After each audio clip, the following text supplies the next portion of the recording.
Hi! Welcome back to మా mini blog. So, మా mummy, మా అక్క అయితే పాపం ఇంత ఎండలో కూడా బయటికెళ్ళి ఇవన్నీ తీసుకొచ్చారనమాట. అసలు ఇవన్నీ ఎందుకు తెచ్చారు?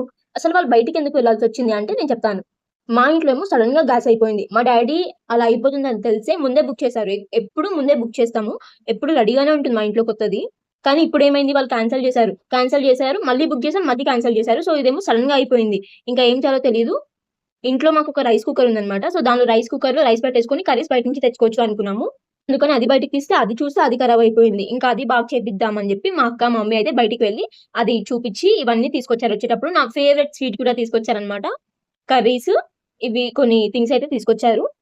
ఇంకా మేము ఇప్పుడైతే రైస్ పెట్టేసుకొని లంచ్ చేసేసాము. అన్ని రెడీ అయిపోయాయి. అన్ని పెట్టుకున్నాము. ఇక్కడైతే కర్రీస్ ఏమో ఫస్ట్ సాంబారు, తర్వాత పప్పు, ఇంకా ఒక ఫ్రై ఇదేమో దొండకాయ ఫ్రై. సో, ఈ 3 అయితే తీసుకొచ్చారు. దీని తర్వాత ఇంకా మామిడికాయ పచ్చడి. అసలా ఆ 3 అవసరం లేదు. నాకిదొక్కటి ఉంటే చాలు. వేడి వేడి రైస్‌లో మామిడికాయ పచ్చడి, దాని తర్వాత కొంచెం పెరుగన్నం తింటే చాలింకా ఫుల్ అయిపోతది నాకు. సో, రైస్ అది కూడా రైస్, ఇది కూడా రైసే.